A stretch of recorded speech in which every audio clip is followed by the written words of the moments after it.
Irjen Pol Matius D. Fakiri, Kapolda Papua mengapresiasi keberhasilan jajarannya atas pengungkapan pelaku pembunuhan 2 orang masyarakat di Kabupaten Yahukimo.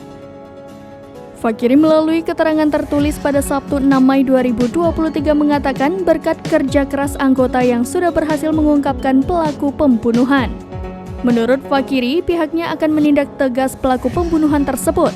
Diberitakan sebelumnya 2 orang warga ditemukan tewas di Jalan Statistik Distrik DKI Kabupaten Yahukimo, Papua Pegunungan pada Minggu 30 April 2023 siang.